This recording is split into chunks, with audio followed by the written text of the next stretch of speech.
to put the Philippines back on its solid growth and development trajectory. The third quarter of 2020 saw the country dance with the virus, 2 steps forward and 1 step backward. In August, the National Capital Region and neighboring provinces reverted to modified enhanced community quarantine status for 2 weeks to respond to the increase in COVID cases and to help prepare the hospital's critical care units. Earlier in June and July, Cebu City also reverted to enhanced community quarantine and then MECQ to improve its health system. Several other local government units also went back to the more stringent quarantines to save lives. These actions gave us time to expand our capacity to deal with this contagion. From zero capacity in February, daily testing reached 111,600 on November 4, with 160 labs providing RT-PCR testing, while daily testing reached a peak of 46,597 on September 11. From a handful of DOH personnel as contact tracers, we now have over 253,442 trained contact tracers deployed across the country as of November 6. More testing and vigilant contact tracing led to the detection of more cases, as expected, but the far majority at 94% are asymptomatic and mildly sick. Most importantly, we have reduced the number of future infections because we have also implemented more effective isolation protocols. Around 393,961 total cases as of November 7 reported deaths number 7,485, equivalent to a case fatality rate of 1.9%. This is much lower than the 17% in April. Total active cases are manageable at 36,260, of which 2,283, or 6%, are severely or critically ill, requiring hospital care. So our recovery rate is 98% already. Actually, 98.1%. So that is a very good recovery rate. We have also used the quarantine period to wisely boost our capacity to treat those requiring hospitalization. Throughout the country, some 21,909 hospital beds are dedicated to COVID-19 as of November 4. Of the total allocated beds, only around 39% is occupied. This means the country is ready to care for COVID-19 patients. However, these concerted efforts did not come without a cost. Our experience in 2020 thus far shows our resilience as a nation. We are aware of and are thankful for the many sacrifices the Filipino people have to make, from mothers who juggle their work while helping their children study remotely, to healthcare workers in testing centers and in hospitals who risk their lives to detect the virus and care for the very sick. Some of them are family members and close friends. A major part of our success in controlling virus transmission is the cooperation of people in making minimum health standards as part of their daily lives. All these small contributions go a long way in our recovery process. Agree. Totoo yan. You go to Art. What's your take, Art? Thank you very much, Mayor President, for giving me the opportunity to make a statement on what the Department of Transportation has done and will continue to do in relation to addressing the sad issues of COVID-19.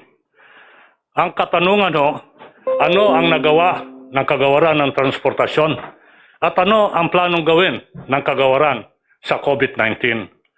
Una umpisahan natin sa mga nagawa na. Marahil narinig ninyo na po, Mayor President, yung tinatawag na free shuttle service na ibigay natin sa mga health workers, kasama yung mga doktor, mga nurses, medical technologists, yung mga katulong sa frontliners na tinatawag. Mr. President, as of November 7, your Department of Transportation has serviced 1,800,000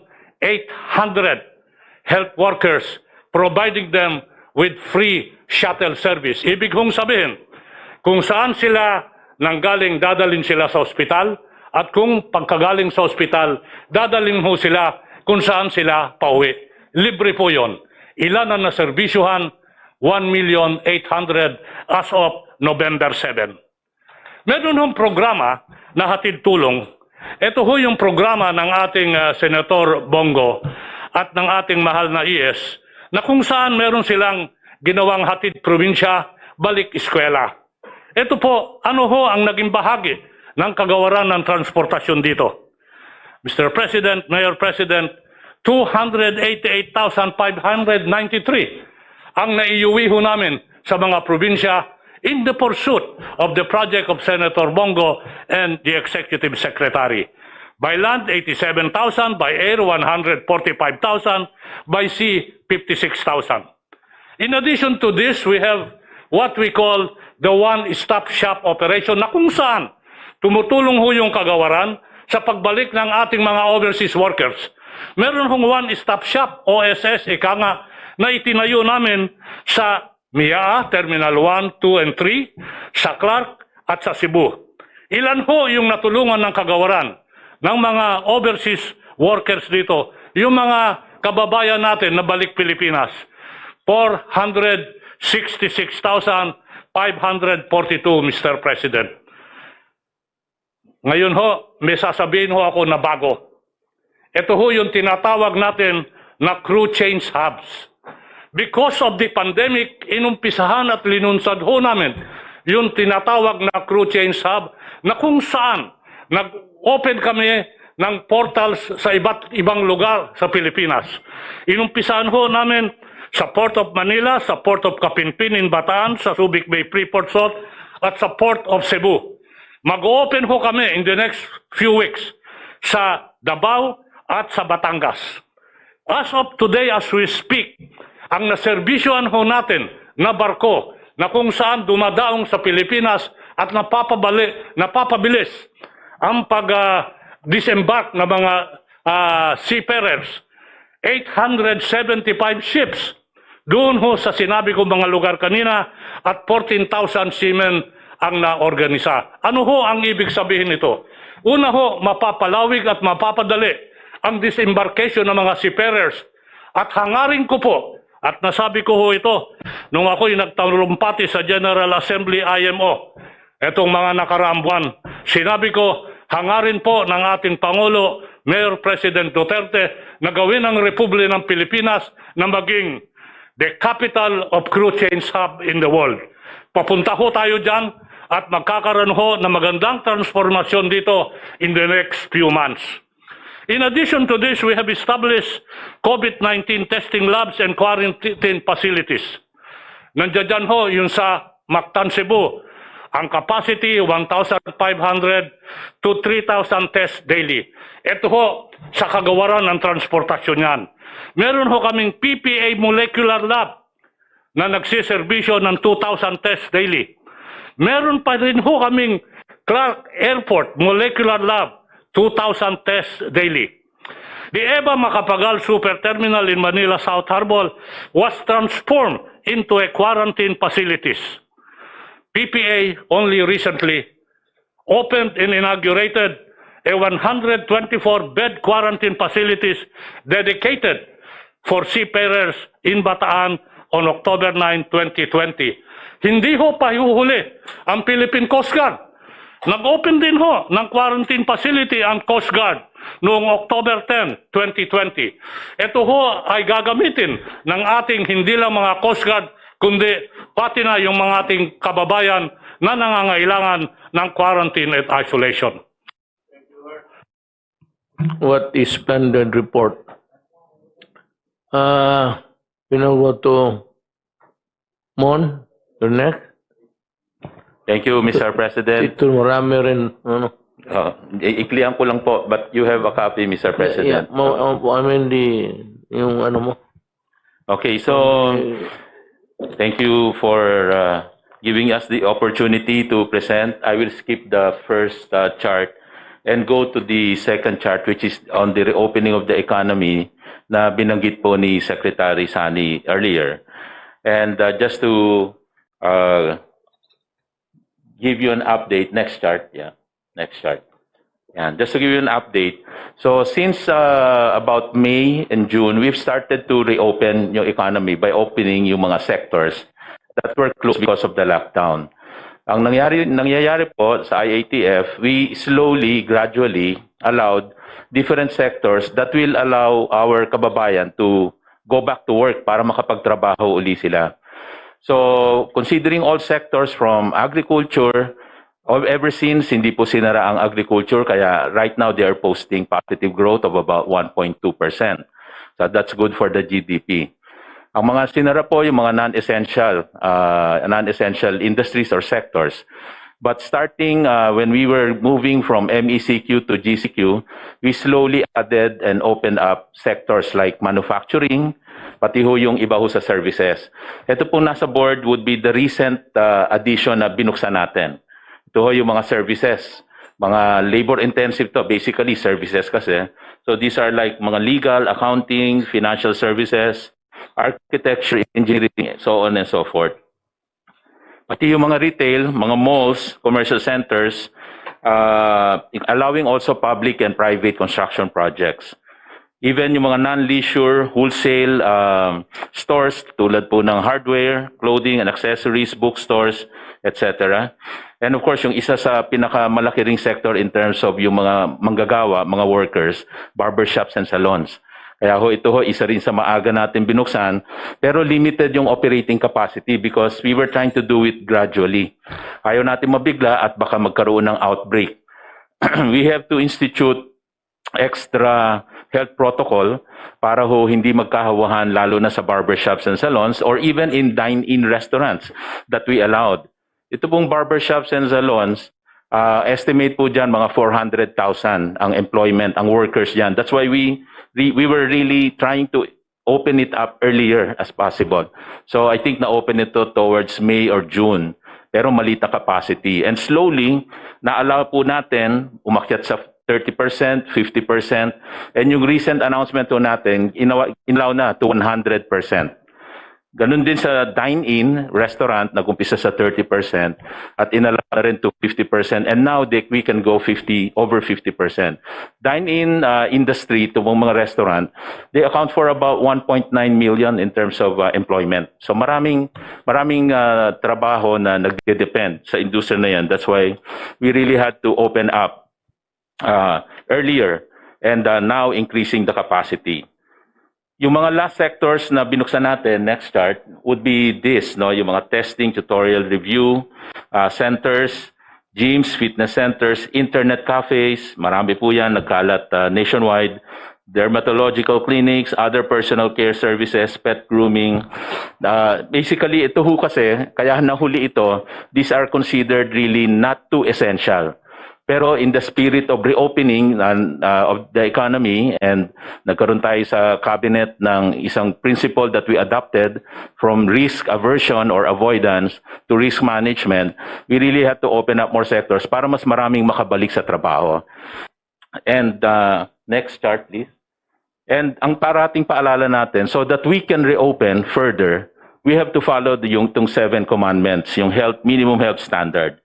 The wearing of face mask, face shield, no talking and no eating, especially in public places, especially in public transport, allowing more ventilation, hindi kulob ang isang lugar, keeping physical distance, frequent disinfection, and syempre not allowing symptomatics and really isolating the positives.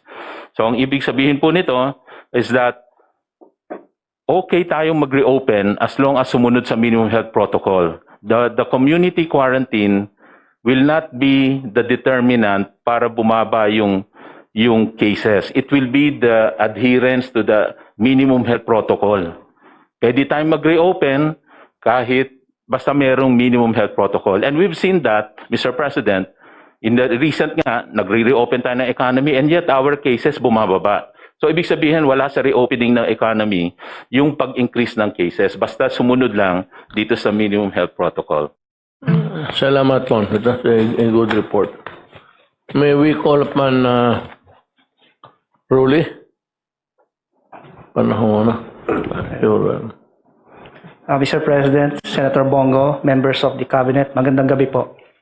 The purpose of my presentation is in two parts. One is to give the members of this forum on the effort of the SWD and other agencies to address the effects of typhoons, particularly Typhoon Rolly, and an overview of the SWD programs and activities vis-a-vis implementation of Bayanihan 2. So, for the situation for Typhoon Rolly, there were 5,360 affected barangays, more than 500,000 affected families, with more or less 2 million affected individuals. Next slide. With regards to displaced persons and families, there are 9,878 affected families, with more than 39,000 affected individuals inside the evacuation centers. Next slide. On the other hand, 11,022 affected families with 44,954 affected individuals are outside of the evacuation centers and are staying with their relatives, friends, and neighborhood. Next.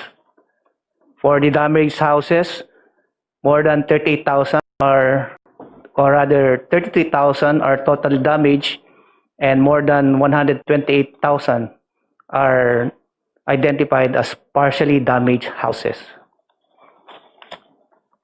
The department has initially provided assistance to all the affected regions in the amount of more than 52.4 million pesos.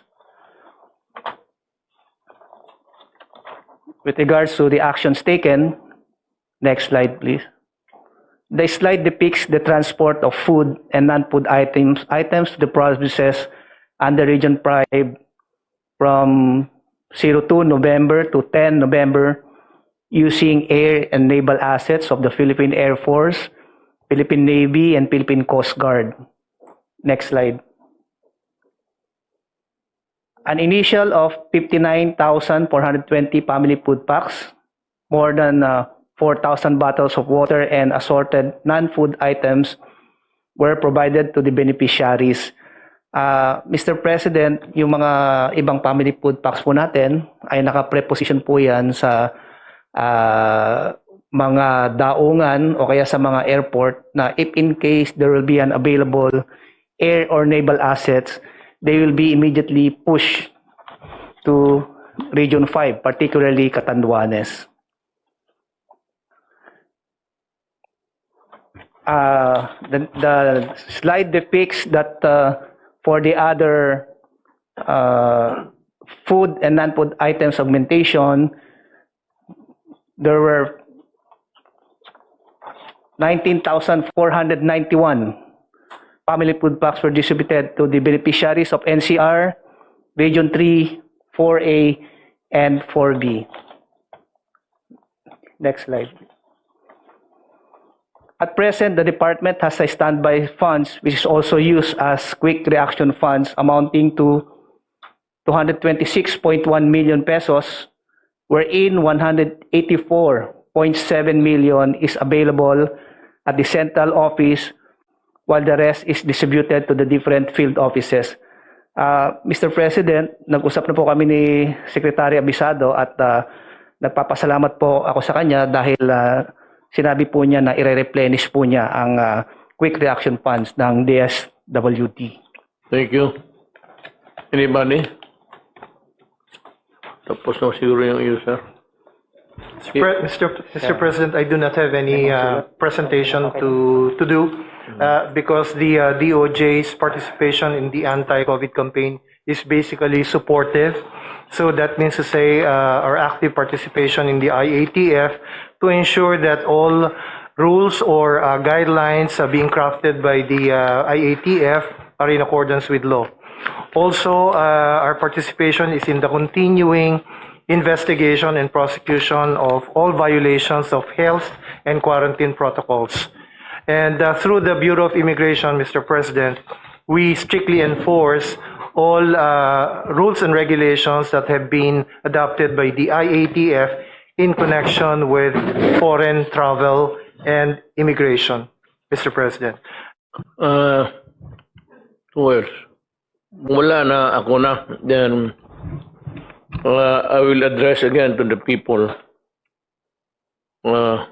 Periodic to at least, I think it has become an every week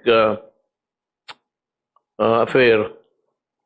So, ang akin dito, we have good reports. And not only good reports, but really reflecting the reality of the country and what we expect. And binigay man sa inyo kung ano. And they've been working very hard. Sunny here. Una ang COVID because that is the main concern. Nandito na ang bakuna. So, it's being sold. Yung iba sa, I don't know, it would be not good to assume that there's a black market for that.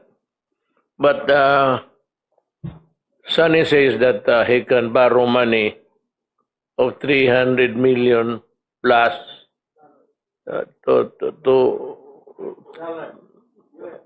US dollars, $300 million. So malaki yan. Makapabili tayo. But I think it would do as well to also realize that unahin talaga nila yung mga tao nila. China na Pfizer of America, meron na sila. So, hindi na nakakatakot talaga ang COVID. But sa pagkangayon, magbili ka mahal.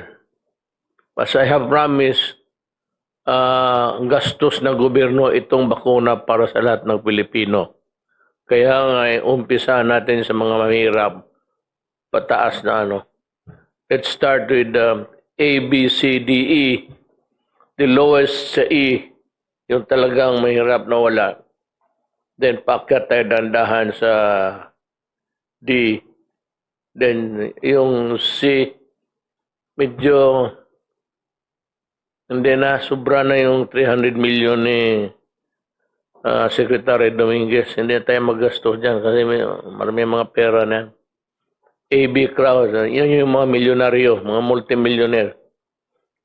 Yung nasa C, they are in a bracket which we think are pretty good for them to just buy the medicines for themselves.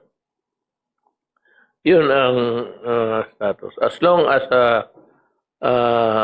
may magpautang sa atin, no problem about it. How long?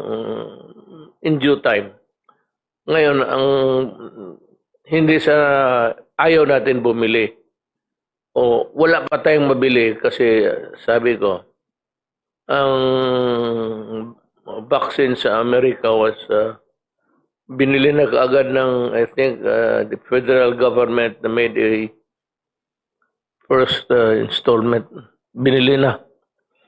So, you can expect that within a few months until next year, all of those vaccines produced will be used by the Americans. Same story with the European countries na successfully developed the vaccine, including China. Yung sa China, yung Sinovac, ba't nila yung Sinopharm? I think they have already. Again, we have to keep in mind na they have a population to worry. And that population is not easy. The Americans have about 340 million plus. And China about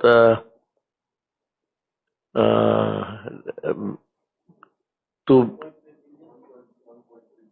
1.3 billion. So tatapusin muna yan nila bago sila magbigay sa iba. Yan ang ano. But hindi naman lahat eh. May mga ibang kumpanya na nakasunod na. It's out in, the cat is out of the bag. So probably yung paggawa niyan, kaya na kopyahin ng iba. So yan mga kababayan ko. Basta mabakunahan kayo. Wala kailan maghintay lang tayo. Pera, makahiram tayo kaagad. Ang supply, ang problema. Kung sino yung country nagkapag-imbento, naturalmente unahin niya yung mga tao niya. That's the reality of life. Yan ang... So the vaccine is, there is hope for mankind. Pero ako, wala pang bakuna, pero hindi na ako takot. Maybe not, depende sa swerte mo sa buhay. But for the succeeding generations, mga anak ko, mga apo ko, I'm quite confident with the thought that they have a refuge which they can take shelter dito sa COVID storm. Sa corruption, sinasabi ko naman sa inyo na galit ako talaga. And I will not only investigate you, I will expose you to the public para malaman ng tao na niloko ninyo yung gobyerno. Dito sa Bureau of Immigration, may nadagdag ngayon sa iyon ito, sir. Under the Bureau of Immigration is under the Secretary of Justice. It's an agency that is attached.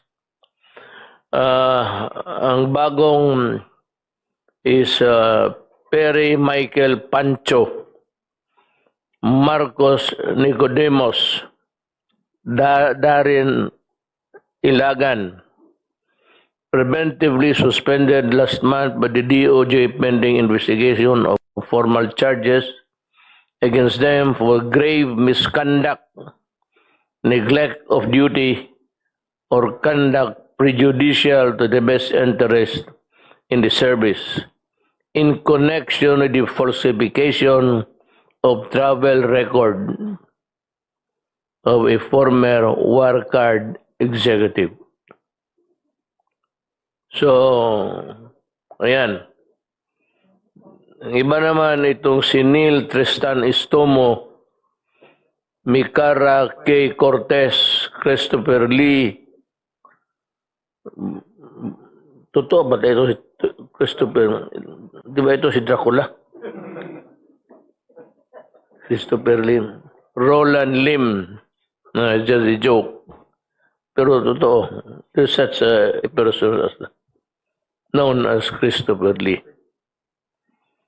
Itong si Stomo Cortez Lee Lim, preventively suspended last month by the DOJ pending investigation of formal charges against them for grave misconduct, serious dishonesty, gross neglect of duty, and or conduct prejudicial to the best interest of the service in connection with the Pastilla scheme.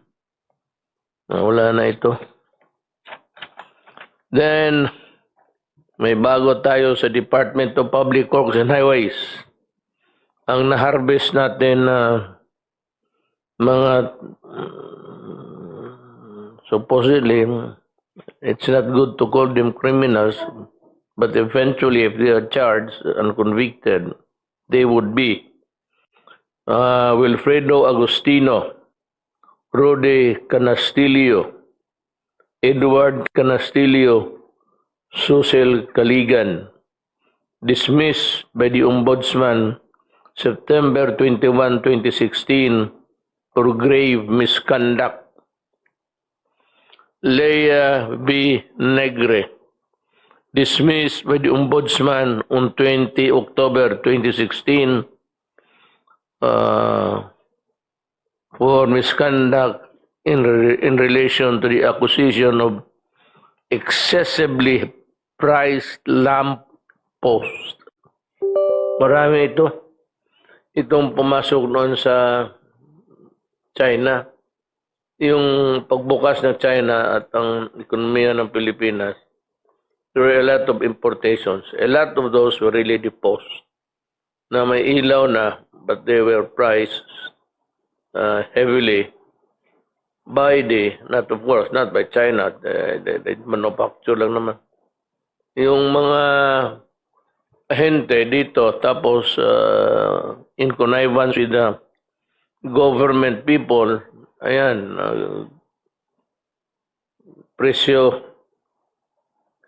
Ibasahin ko ito mga na-dismiss to by the Ombudsman for the following violations. Violation of Article 210 or direct bribery, and Article 211 or indirect bribery of the revised penal code. Can pronounce it bribery or violation of Section 3E of the Anti-Graft and Corrupt Practices Act, violation of Section 7D of the Code of Conduct and Ethical Standards, and the Government Procurement Pera na naman to, Reform Act. Ito si Ricardo Paulican, Elmer Calo, Pedro Mercado, Nico Galarita, Doroteo Ilagan, Harold Simari. Meron pa. Abutin tayo ng umaga nito. Ubos na ang mga empleyado. You know, kayong mga, do not ever think that you are indispensable in the scheme of things sa gobyerno. Maraming Pilipino dyan, mga graduate, na mahuhusay, na may honest. Marami yung walang trabaho ngayon. Kaya kayong taga-gobyerno may trabaho, take care of your position. Do not allow even a dent of anomaly na dumaan sa opisina mo. Kasi sabi ako, stricto na ako ngayon until at the end of my term. Pag makita ko may sisirain mo lang. So, maraming Pilipino naghihintay, mga civil service eligible, mga graduates. Marami akong pampalit sa inyo. Do not ever think that you would count in the large context of governance. So dismiss ito sila. Kita mo sa karami magastos ang laway. Ayaw gano'n. Minsan dito sa koko, gano'n ko na. Ako naman ang uminom ng koko. Employees dismissed. DPWH.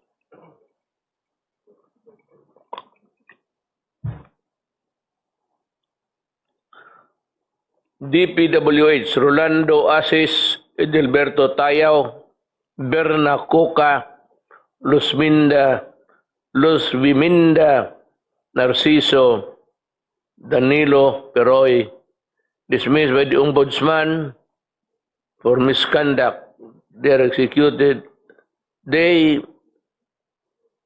executed bidding documents after award. Ano? May bidding after the award na. Imbis bidding award, may award bidding. And implementing of the rehabilitation of the Paglaom Sports Complex in Bacolod. Linti nga tiga na nga dito na tayo itabosin nyo. Dismissed by the Ombudsman Ray Alcantara of the Local Water Utilities Administration. Dishonesty, grave misconduct, conduct prejudicial to the best interest of the service. Then may isa pa tayong bright boy, Elmer Riderico, dismissed by the Ombudsman on April 6, 2018 for grave misconduct and conduct prejudicial to the best interest of the service. He engaged in fraudulent and irregular bidding, causing undue in the award and the subsequent implementation of the project. By the way, do not ever think that itong ano kasi dalawa, administrative pati criminal. Yung minsan sa administrative sa opisina lang. It's the secretary, yung head na mismo, and they can dismiss you. The other opisina na mayayari ka, ang ombudsman. So dalawa yan. Pero itong mga dishonesty, grave misconduct, conduct unbecoming of a public official, ito administrative lang to. Sa opisina ninyo, matanggal ka sa trabaho, suspendido ka. But, itong dalawa, it will not stop here. The Ombudsman will file, kaya nito, he engaged in fraudulent and irregular bidding, causing undue delay in the award and the subsequent implementation of anak Elmer Riderico. The government will file criminal charges against you. Dalawa talaga ang tama ninyo dito. Criminal, pati alis kayo sa opisina ninyo. Meron dito si Noel Pineda, Edward del Rosario Sevilla, Alberto Cainhog. Ganon, dismissed by the Ombudsman. Gross misconduct and conduct prejudicial to the service. DPWH pa rin tayo. Eufrenia Cabaya, Helen Asinas, Wilson Tagbo. Ito, medyo tingin siguro ng ombudsman hindi mabigat. But you know, you are suspended by the ombudsman for 1 year without pay for misconduct, but without prejudice of filing a case against you. Si Rex Uyahoy, suspended for 6 months without pay for misconduct and insubordination.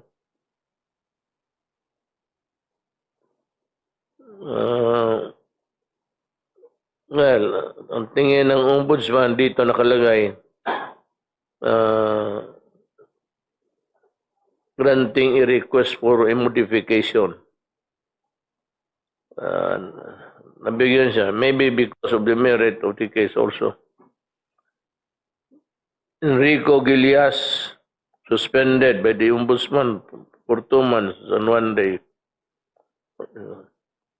Roberto Canisal, suspended for 1 month. Philip Nenes, suspended by the Ombudsman. Edna Nenes, pareho ang middle name ninyo. Magkapatid kayo. Philip at Edna, FF kayo, Nenes. Mines, rather. Huwag ninyong sobraan ang drama ninyo. Kung gusto ninyo makapera, umalis na lang kayo sa gobyerno, negosyo. Magnegosyo kayo sa labas.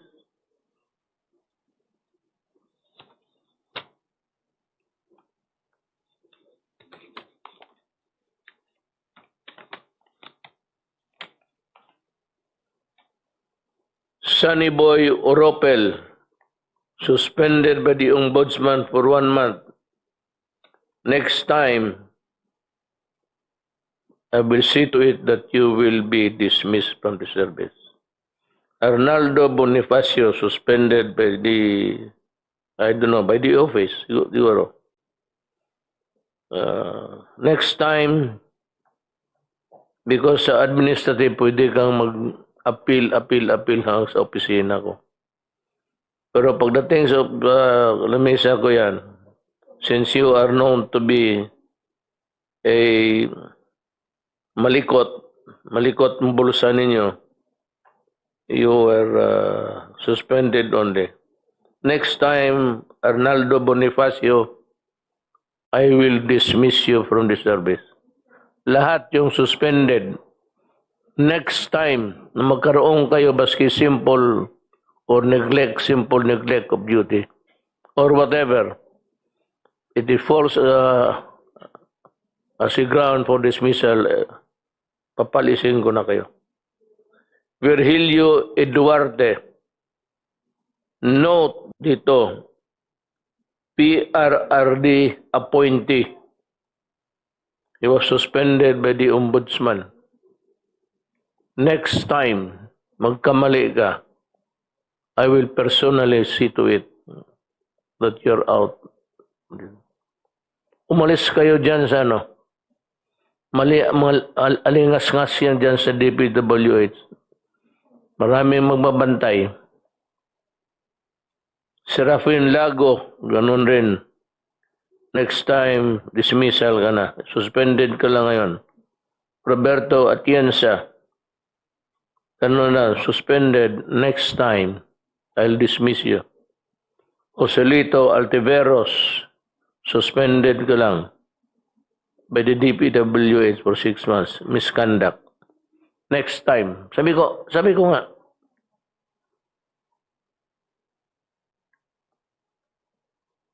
maraming Pilipino naghahanap ng trabaho. Every year, we are producing so many thousands of graduates. Wala nga mapakasukan, walang trabaho. Na kung gusto ninyo bakantihin yan mga position sa opisina ninyo, gumawa kayo ng kalukuhan. And may isa pa. I think this will be... Kayo ba? Either as a businessman or as a government employee lang, if you come to know of a conspiracy or may usapan to do an illegal act, sundan mo lang, let it ripen into a crime. Pag natapos na ang papilis, hindi na kailangan magbayad ang gobyerno. The contract itself will be the evidence. Sa hindi na kailangan the fact that you have the intention to draft a contract that is prejudicial to government, will be enough to send you to the gallows. Ngayon, pakiusapan ko na lang yung lahat. Kayong wala mga trabaho, kayong mga casual, ilang taon na. All you have to do is to let me know. And may price ako. Pagka mayroon kang malaki, if it's a malaking sindikato, ghost project ni director, putang ina, I'll give you 50,000. Bulo mo lang baski sino. Yung kaibigan mo, wag ka na magbigay ng pangalan. Sabihin mo lang yung kontrata, dito, ganito, ganito. So yun sa gobyerno, maybe Secretary Roque or Sunny Dominguez. Pag mamalaking mga contract, wag mo lang sabihin pangalan mo, ibulong mo lang na niluluto yan.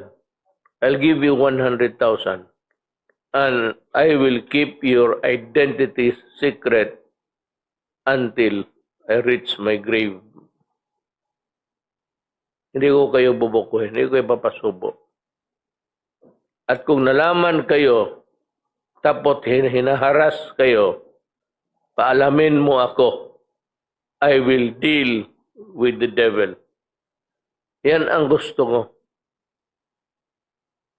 Bumaril ng tao na legal.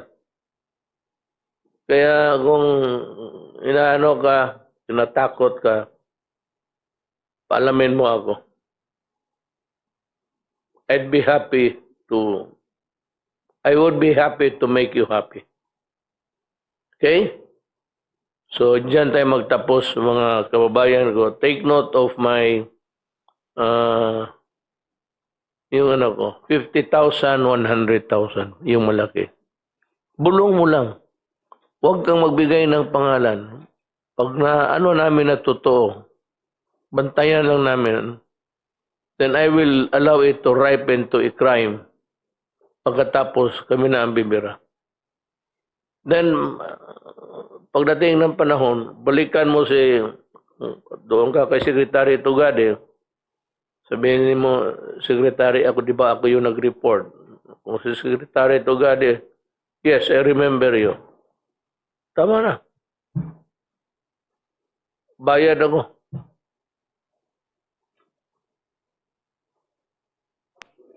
Mga kababayan ko, maraming salamat.